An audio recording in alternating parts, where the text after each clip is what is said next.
നമുക്ക് കിരണിന്റെയും കല്യാണിയുടെയും ഇന്നത്തെ നല്ലൊരു വിശേഷം കേട്ടാലോ. അങ്ങനെ ഇന്നത്തെ വിശേഷത്തില് രൂപയും ചന്ദ്രസേനും കൂടെ വീട്ടിലേക്ക് വരുവാണ്. ആ സമയത്ത് ചന്ദ്രസേന്റെ മനസ്സിലേക്ക് പല പല ചിന്തകളും കടന്നു പോവാണ്. പണ്ട് തന്നെ രാഹുല് ഈ വീട്ടിൽ നിന്ന് ഇറക്കി വിട്ട കാര്യങ്ങളൊക്കെ, ഇന്നവൻ ജയിലിലാണ്. അന്ന് തന്നെ ഇറക്കി വിട്ടപ്പോ താൻ എത്രമാത്രം മനസ്സൊന്നാ ഇറങ്ങിപ്പോയത്, അതൊക്കെ ഓർത്തു കഴിഞ്ഞപ്പോഴത്തേനും സഹിക്കാൻ പറ്റില്ല ചന്ദ്രസേന്. പെട്ടെന്ന് ചന്ദ്രസേന്റെ നിപ്പും മട്ടും ഭാവം കണ്ടുകഴിഞ്ഞപ്പോ രൂപ ചോദിച്ചു, എന്താ ചന്ദ്രേട്ടാ, ചന്ദ്രന്റെ എന്താ ആലോചിക്കണമെന്ന് ചോദിക്കാം. അത് പിന്നെ ഞാൻ പഴയ കാര്യങ്ങളൊക്കെ ആലോചിക്കുമായിരുന്നു. എന്നെ ഇവിടുന്ന് രാഹുൽ ഇറക്കി വിട്ട കാര്യങ്ങളൊക്കെ. ഓ അതാണോ, അതിനെക്കുറിച്ചൊന്നും ചിന്തിക്കേണ്ട, അതിനുള്ള ശിക്ഷ അയാൾക്ക് കിട്ടിയില്ലെന്ന് ചോദിക്കുക. എന്നാലും രൂപേ, എനിക്കതൊക്കെ അങ്ങോട്ട് പെട്ടെന്ന് അങ്ങോട്ട് മറക്കാൻ പറ്റുമോന്ന് ചോദിക്കുക. ഒരു തെറ്റും ചെയ്യാതെ അല്ലേ. ഇത് കേട്ടപ്പോ രൂപ പറഞ്ഞു, അത് ശരി തന്നെയാ, പക്ഷെ ഇനിയിപ്പൊ പേടിക്കേണ്ട കാര്യമൊന്നുമില്ല, അവനകത്തായല്ലോ. പിന്നെ അങ്ങനെ കുറെ കാലം നമുക്ക് ചിലപ്പോ അകന്ന് കഴിയണമെന്നായിരിക്കും ദൈവത്തിന് വിധി ഉണ്ടായിരുന്നേ, അതുകൊണ്ടല്ല അങ്ങനെയൊക്കെ സംഭവിച്ചേ. ഇപ്പൊ പിന്നെ നമ്മുടെ മോനൊരു നല്ല ജീവിതം കിട്ടിയില്ലേ, നമ്മുടെ മോൻ അങ്ങനെ ഒരു ദുർവിധി ഉണ്ടാവരുത്, നമ്മുടെ വിധി നമ്മുടെ മോൻ ഉണ്ടാവരുത്. അത് കേട്ടേച്ചപ്പോ ചന്ദ്രസേന പറഞ്ഞു, അത് ശരിയാ, അവന്റെ ജീവിതത്തിലേക്ക് കടന്നു വന്നിരിക്കുന്ന പെൺകുട്ടി പിന്നെ മിടുക്കിയാണ് കല്യാണി, അതുകൊണ്ട് പിന്നെ അങ്ങനെ ആ കാര്യത്തിൽ പേടിക്കണ്ട. പക്ഷെ എന്നാലും ഒരു കാര്യമുണ്ടെന്ന് പറയണം, ആ സരയു എന്ന് പറയുന്ന ഒരുത്തി, അവളെങ്ങാനും ആയിരുന്നെങ്കിലോ, ദേ കിരണിന്റെ ജീവിതത്തിലേക്ക് കടന്നു വന്നിരിക്കുന്നത്, അങ്ങനെയായിരുന്നു എന്തായിരുന്നു സംഭവിക്കുക എന്ന് ചോദിക്കുകയാണ്. ശരിക്കും കല്യാണി മോളൊക്കെ കാരണമല്ലേ നമ്മൾ രണ്ടുപേരും വീണ്ടും അടുത്തത്, പക്ഷെ സരയുമായിരുന്നെങ്കിലോ നമ്മൾ രണ്ടുപേരും ഇപ്പൊ അടുക്കുമായിരുന്നോ എന്ന് ചോദിക്കുക.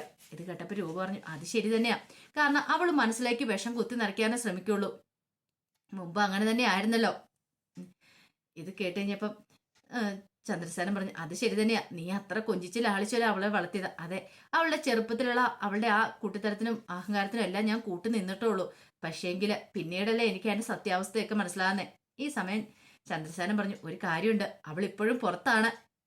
മിക്കവാറും ആ പഴയ ആ കാലത്തെ ഓർമ്മകളെ വെച്ച് അവളിനി വീണ്ടും നിന്റെ അടുത്തേക്ക് വരും. അങ്ങനെ വന്നാൽ നീ വീട്ടിൽ കയറ്റാൻ ശ്രമിക്കരുത്, ശ്രമിച്ചിട്ടുണ്ടെങ്കിൽ അറിയാലോ പിന്നെ എന്താ സംഭവിക്കാൻ പോകുന്നതെന്ന്. ഇത് കേട്ടപ്പോ രൂപ പറഞ്ഞു, അങ്ങനൊന്നും ഒരിക്കലും ഉണ്ടാവില്ല ചന്ദ്രേട്ടാ. ഇനി അവളെ ഈ അടിച്ചതിനകത്ത് ഞാൻ കേട്ടില്ല എന്ന് പറയണം. എന്നാലും അവൾ ഇത്രയ്ക്ക് ദുഷ്ടിയാന്നുള്ള കാര്യം എനിക്ക് അറിയത്തുണ്ടായിരുന്നില്ല. ശരിക്കും പറഞ്ഞാല് കല്യാണി എന്റെ മോന്റെ ജീവിതത്തിലേക്ക് വന്നത് തന്നെയാ എന്റെ മോന്റെ ഏറ്റവും വലിയ ഭാഗ്യം, അവളെങ്ങാനും ആയിരുന്നെങ്കിലോ എന്നൊക്കെ പറയാണ്. പിന്നീട് കിരണും കല്യാണിയും കൂടെ വീട്ടിലേക്ക് ചെല്ലുമ്പോ ദീപ വന്നിട്ട് ചോദിച്ചു, എന്തായി കോടതിയിലെ കാര്യങ്ങള്. ഭയങ്കര ടെൻഷനായിരുന്നു ദീപയ്ക്ക്.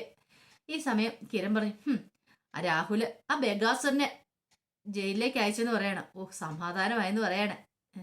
ഇത് കേട്ട് കഴിഞ്ഞപ്പോ കല്യാണം, ഇനി പേടിക്കണ്ടമ്മേ, നമ്മളിനി പേടിക്കേണ്ട കാര്യമൊന്നുമില്ല, അവനകത്തായല്ലോ എന്ന് പറയാം. എന്നാലും മോളെ സൂക്ഷിക്കണം, ആ സരയു പുറത്തുണ്ട് അറിയാലോ, അവൾ ഒരു വിഷവിത്താന്ന് പറയണ. ശാരി 2-3 വട്ടം ഉമ്മർത്തൊന്ന് നോക്കുന്നുണ്ട് ഇങ്ങോട്ടേക്ക്.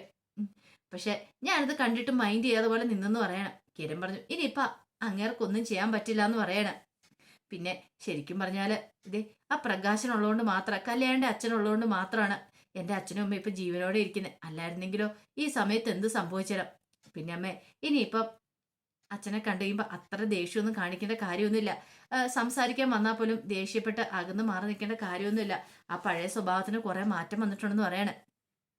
കല്യാണി പറഞ്ഞു, അത് ശരി തന്നെയാ, അമ്മൂമ്മയെ പോലെ ചിലപ്പം ഇതേ അച്ഛനും മാറിയിട്ടുണ്ടെന്ന് എനിക്ക് തോന്നണെന്ന് പറയാം. ഇത് കേട്ട് കഴിഞ്ഞപ്പം ഒരു നിമിഷം ആലോചിച്ചിട്ട് ദീപ പറഞ്ഞു, അതെ ഒരു കാര്യമുണ്ട് മോളെ, ഒരു പക്ഷേങ്കില് ഇത് അയാളുടെ അടവാണെന്നും പറയാൻ പറ്റില്ല. ചിലപ്പം മോൻ വന്നു കഴിയുമ്പോഴത്തേനും മോന്റെ കൂടെ കൂടാനുള്ള ഒരു അടവാണോ? അങ്ങനെയാന്ന് തോന്നുന്നില്ല, കാരണം നല്ല മാറ്റം വന്ന പോലെ എനിക്ക് തോന്നുന്നേ. അത് കേട്ടപ്പോ കിരണം പറഞ്ഞു, അതെ എനിക്കും തോന്നുന്നുണ്ട്, അങ്ങനെ മാറ്റം വന്ന പോലെ തന്നെ തോന്നുന്നത്. ഇനിയിപ്പം എന്താണ് പ്രകാശൻ ഇനിയിപ്പം നമ്മൾ ആട്ടി അകറ്റേണ്ട കാര്യമില്ല. പിന്നെ ഒരു കാര്യം, ഞാൻ എന്താണ് അപ്പുറത്ത് വരെ ചെന്നിട്ട് വരട്ടെ, 1-2 പേരെ എനിക്ക് കാണാനുണ്ട് അവിടുത്തെ. അങ്ങനെ ഇതങ്ങോട്ട് വെറുതെ വിട്ടിട്ട് കാര്യമില്ലോ, 2 വാക്ക് ചെന്ന് പറഞ്ഞില്ലെങ്കിൽ എനിക്കൊരു സമാധാനം കിട്ടില്ലെന്ന് പറഞ്ഞുകൊണ്ട് കിരൺ നേരെ പോകുന്ന ശാരിയുടെ സരുവിന്റെ അടുത്തേക്കാണ്.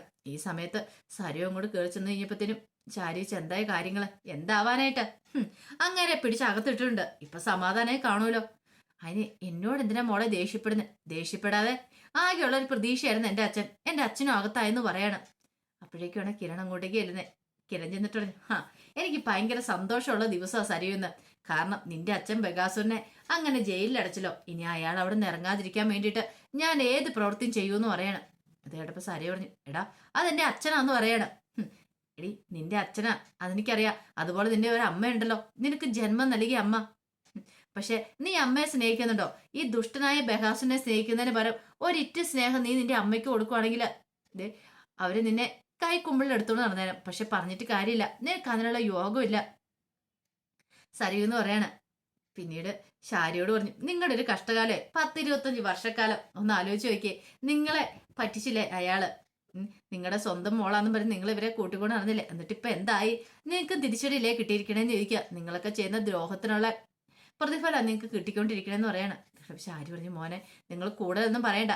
നിങ്ങളുടെ ഇപ്പോഴത്തെ അവസ്ഥ ഓർത്തിട്ട് എനിക്ക് നിങ്ങളോട് സഹതാപം തോന്നുന്നതെന്ന് ശാരിയോട് പറയാണ്. കാരണം ഒരമ്മയും കേൾക്കാൻ ആഗ്രഹിക്കാത്ത വാക്കുകളല്ലേ നിങ്ങൾ കേട്ടത്. ഇത്രയും കാലം സ്വന്തം മകളായിട്ട് സ്നേഹിച്ചിട്ട് അവസാനം മകളല്ല അന്യന്റെ കുഞ്ഞാന്നറിയുക. അതിൽ പരം ഒരു ഇത് ഏത് പെറ്റമ്മയ്ക്കാ വരാനുള്ളതെന്ന് ചോദിക്കുകയാണ്. ശാരി അങ്ങനെ തകർന്നു പോയി. ആ സമയം സരുവിനോട് പറഞ്ഞു, ദേ ഞാൻ അവിടെ വെച്ച് കൂടുതലൊന്നും പറഞ്ഞില്ല, കോടതിയാന്ന് കരുതിയിട്ടാ ഇവിടെ വെച്ച് നിന്നോട് 2 വാക്ക് സംസാരിക്കണമെന്ന് കരുതി വന്നാന്ന് പറയും. ഇത് കേട്ടപ്പോൾ സരിയ പറഞ്ഞു, നീ എന്തിനാടാ ഇങ്ങോട്ടേക്ക് വരുന്നേ? പറയാനുള്ളതൊക്കെ അവിടെ വെച്ച് പറഞ്ഞില്ലേ? മൊത്തം അങ്ങോട്ട് പറഞ്ഞില്ലല്ലോ. ഒരു കാര്യം പറയാൻ മറന്നുപോയിരുന്നു. മേലാല് എന്റെ ഭാര്യ കല്യാണിയുടെ അല്ലെങ്കിൽ എന്റെ കുടുംബക്കാരുടെ നേർക്ക് നീ കൈ ഓങ്ങിക്കൊണ്ട് വന്നിട്ടുണ്ടെങ്കിൽ പിന്നെ നീ ജീവനോടെ ഉണ്ടാകത്തില്ല സരിയു. നിന്നെ കാത്തിരിക്കുന്ന ദുരന്തം ഉണ്ടല്ലോ, അത് ചില്ലറയൊന്നുമല്ല. നീ ഞങ്ങളുടെ നേർക്ക് തിരിയുന്നതിന് മുമ്പ് നിനക്ക് വരാനുള്ളേക്ക് ദുരന്തത്തെക്കുറിച്ച് ഓർത്ത് നീ വിഷമിക്കുക. അല്ലാതെ ഞങ്ങളുടെ നേർക്ക് പന്തം കൊളുത്തി വന്നിട്ട് കാര്യമില്ലാന്ന് പറയണം. നിനക്ക് എന്താണ് ഞങ്ങളെ ഒരിക്കലും കീഴടക്കാൻ സാധിക്കില്ല. വെറുതെ എന്തിനാ സരിയു വേണ്ടാത്ത പണിക്ക് പോണേന്നൊക്കെ ചോദിക്കണം. അത് കേട്ട് കഴിഞ്ഞപ്പം സരുവിന് എന്ത് ചെയ്യുന്ന നടത്തില്ല. ആകെപ്പാട് ഭ്രാന്ത് പിടിച്ച അവസ്ഥയിലെ പിന്നീട് കിരൺ അങ്ങോട്ടേക്ക് പോവാണ്. ഈ സമയം ശാരി പറഞ്ഞു, മോളെ നീ എന്തിനാ വെറുതെ ഇങ്ങനെ ടെൻഷൻ അടിക്കണേ? ദേ ഞാനൊന്നും പറഞ്ഞാണ്ടല്ലോ, ഇപ്പൊ ഒരുത്തൻ വന്ന് പറഞ്ഞിട്ട് പോയതുള്ളൂ. ആ ദേഷ്യം മൊത്തം ഞാൻ നിങ്ങളുടെ ദേഹത്ത് തീർക്കും. എനിക്ക് അത്രയ്ക്ക് ഭ്രാന്തെടുത്ത് ഞാൻ നിൽക്കണേ. മനുഷ്യനെ സമനില ഏറ്റിക്കൊണ്ടിരിക്കുക എന്നൊക്കെ പറഞ്ഞിട്ട് ദേഷ്യപ്പെട്ട് സരയും അങ്ങോട്ട് കയറി പോവാണ്, അകത്തേക്ക് കയറി പോവാണ്. പിന്നീട് സരയു നേരെ പോകുന്ന ഓഡിറ്റോറിയത്തിലെ മാനേജറെ കാണാൻ വേണ്ടിയിട്ടായിരുന്നു. അപ്പം മനോഹർ അവിടെ ചെന്നിട്ടുണ്ടോ, ഇവിടെ വല്ല കല്യാണമൊക്കെ നടന്നിട്ടുണ്ടോ എന്നൊക്കെ അറിയാൻ വേണ്ടിയിട്ട്, നിഷയുടെ മനോഹറിന്റെ കല്യാണം അവിടെ നടന്നിട്ടുണ്ടോ എന്ന് അറിയാൻ വേണ്ടിയിട്ടാണ് അങ്ങോട്ട് പോയത്. അവിടെ ചെന്നപ്പോൾ അയാളുടെ ഒരു പെൺഡ്രൈവ് ഒക്കെ കൊടുത്തിട്ട് പറഞ്ഞു, ഇതിനകത്ത് കാര്യങ്ങളെല്ലാം ഉണ്ട്, ഞാൻ കുറെ നോക്കി കഴിഞ്ഞപ്പോഴും കിട്ടിയെന്ന് പറയാണ്. അത് കേട്ട് കഴിഞ്ഞപ്പോൾ സരയുവിന് ഒരു സമാധാനമായി. പിന്നീട് സരയുവിനോട് അയാൾ പറഞ്ഞു, ഇയാള് ഈ പെൺകുട്ടിയായിട്ട് മാത്രമല്ല അവിടെ വന്നേക്കുന്നത്, വേറെ പെൺകുട്ടികളായിട്ട് വന്നിട്ടുണ്ടെന്ന് പറയണം. അതിന്റെ ഡീറ്റെയിൽസും കാര്യങ്ങളെല്ലാം ഈ പെൺഡ്രൈവിനകത്തുണ്ട്. അല്ല എനിക്ക് മനസ്സിലാകാത്തൊരു കാര്യമാണ്, ശരിക്കും പറഞ്ഞാല് മോളുടെ ആരാ ഇത്? ഈ പറയുന്ന പയ്യനുമായിട്ട് എന്താ ഒരു ബന്ധം, എന്തെങ്കിലും ഉണ്ടോന്ന് ചോദിക്കും. അത് കേട്ട് കഴിഞ്ഞപ്പോൾ സരി പറഞ്ഞുണ്ട്, ഒരു ചെറിയ ബന്ധം ഉണ്ടെന്ന് പറയും. എന്താ? എന്റെ ഭർത്താവാന്ന് പറയണം. ഇത് കേട്ട് കഴിഞ്ഞപ്പോൾ അയാൾ ശരിക്കും ഒന്ന് ഞെട്ടി. പിന്നീട് സരിയു ആ പെൺഡ്രൈവായിട്ട് അങ്ങോട്ടേക്ക് പോവാണ്. ഈ സമയം കല്യാണി ക്ഷേത്രത്തിലേക്ക് പോകാൻ റെഡിയാവാണ്. അപ്പോഴേക്കാണ് കിരൺ അങ്ങോട്ടേക്ക്, ഇന്നെന്താ അത്ര പ്രത്യേകത? ക്ഷേത്രത്തിലേക്ക് വന്ന് നന്നായിട്ട് ഒരുങ്ങുന്നുണ്ടല്ലോ. അത് പിന്നെ എന്റെ അച്ഛന് കുറെ മാറ്റങ്ങളൊക്കെ സംഭവിച്ചില്ലേന്ന് നിൽക്കും. ഓ, അപ്പൊ അതിന്റെ സന്തോഷം അല്ലേ നിൽക്കും. അത് പിന്നെ സന്തോഷമുള്ള കിരണേട്ടാ. കിരണേട്ടാ, അതെ എനിക്കറിയാം. ആരെക്കാളും കൂടുതലായിട്ട് നിന്റെ അച്ഛന് മാറ്റം ഉണ്ടാവണമെന്ന് ആഗ്രഹിച്ച ആള് നീയാന്ന് എനിക്കറിയാം. അതെന്താണല്ലോ ഇപ്പൊ സംഭവിച്ചല്ലോ. ഇനിയിപ്പം നീ ടെൻഷൻ അടിക്കേണ്ട കാര്യമൊന്നും ഇല്ലാന്ന് പറയാണ്. ഇത് കിട്ടുമ്പോൾ കല്യാണി പറഞ്ഞു, അതെ ഞാൻ കാദംബരിയേച്ചിയും കാർത്തിയേച്ചിയും ഒക്കെ വിളിച്ചു പറഞ്ഞിട്ടുണ്ട് ക്ഷേത്രത്തിൽ വരണമെന്ന്. അത് കേട്ട് കഴിഞ്ഞപ്പം ഒരു നിമിഷം ആലോചിച്ചിട്ട് കിരൺ പറഞ്ഞു, അതെ ഇനിയിപ്പം പ്രകാശനാനും വഴിക്ക് വെച്ച് കാണുകൊണ്ട് ദേഷ്യപ്പെടാനൊന്നും പോകണ്ട കേട്ടോ. നല്ല രീതിയിൽ തന്നെ സംസാരിച്ചാൽ മതി. ഒരുപക്ഷെ ഇന്ന് നിന്റെ അച്ഛനുള്ളതുകൊണ്ട് തന്നെയാ ഞാനല്ല എൻ്റെ അച്ഛനും അമ്മയൊക്കെ ജീവിച്ചിരിക്കുന്ന തന്നെ. അത് കേട്ടപ്പോൾ കല്യാണി പറഞ്ഞു, അത് ശരി തന്നെയാ. അപ്പം നമുക്ക് പൂർണ്ണമായിട്ട് വിശ്വസിക്കാമെന്ന് ചോദിക്കാം. പൂർണ്ണമായിട്ട് വിശ്വസിക്കേണ്ട, ഒരു 10-60% വിശ്വസിച്ചോ എന്നും പറഞ്ഞുകൊണ്ട് ഇവിടെ കയറ്റി താമസിപ്പിക്കാനൊന്നും പോകണ്ട. അറിയാലോ, താമസിപ്പിച്ചിട്ടുണ്ടെങ്കിൽ പിന്നെ എന്തായത്തിന് എങ്ങനെയാത്തിരുന്ന് പറയാൻ പറ്റില്ല. മനുഷ്യന്റെ സ്വഭാവ എപ്പോഴേ സമയത്താ മാറുന്നതെന്ന് പറയാനും പറ്റില്ല എന്ന് പറയണം. അത് കേട്ടപ്പോൾ കല്യാണി പറഞ്ഞു, അത് ശരിയാ കിരണേട്ടാ. എന്നാലും എൻ്റെ അമ്മൂമ്മയെ പോലെ മാറ്റം ഉണ്ടായെന്ന് പറഞ്ഞാൽ എനിക്ക് ഇതിൽ പരൊരു സന്തോഷം വേറെ ഇല്ലാന്ന് പറയാണ്. അങ്ങനെ കല്യാണി സന്തോഷിച്ച് ക്ഷേത്രത്തിലേക്ക് പോകാനായിട്ട് ഇറങ്ങുവാണ്. ഈ സമയത്ത് സരയു വീണ്ടും ചെല്ലുന്ന ടെക്സ്റ്റൈൽ ഷോപ്പ് മാനേജറെ കാണാൻ വേണ്ടിയിട്ടാണ്. അയാളെ കുറച്ച് പെൺഡ്രൈവും കാര്യങ്ങളൊക്കെ എടുത്തു കൊടുത്തിട്ട് കല്യാണി പറഞ്ഞു, ഇതിനകത്തെല്ലാം ഉണ്ടെന്ന് പറയാണ്. പിന്നെ അയാള് ഒരു പെൺകുട്ടിയായിട്ടല്ല പല പെൺകുട്ടികളായിട്ട് ടെക്സ്റ്റൈൽ ഷോപ്പിൽ വന്നിട്ടുണ്ട്. അതിന്റെ ദൃശ്യങ്ങളൊക്കെ ഇതിനകത്തുണ്ട്. അത് കേട്ട് കഴിഞ്ഞപ്പോഴത്തേനും സരയുവിന് ഭയങ്കര ഒരു സമാധാനമായിരുന്നു. കാരണം താൻ അന്വേഷിച്ച കാര്യങ്ങളൊക്കെ കണ്ടെത്താൻ എനിക്ക് പറ്റിയല്ലോ. പിന്നീട് ചോദിച്ചു, അല്ല നിങ്ങൾക്ക് എന്തിനാ ഇതൊക്കെയെന്ന് ചോദിക്കുക. അപ്പോൾ ഒരു ചെറിയൊരു ആവശ്യമുണ്ടെന്ന് പറയാണ്. എന്തായാലും ഒത്തിരി നന്ദിയുണ്ടെന്ന് പറയാണ്. അങ്ങനെ സരയു അതുമായിട്ട് അങ്ങോട്ട് പോവാണ്. സരയുവിന്റെ നെഞ്ചി പടഞ്ഞുകൊണ്ടിരിക്കുക.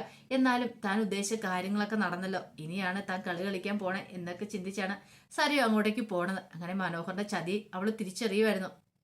ഈ സമയത്ത് കല്യാണിയും കാദംബരിയും കാർത്തികയും കൂടെ ക്ഷേത്രത്തിൽ പ്രാർത്ഥിച്ചുകൊണ്ടിരിക്കുക.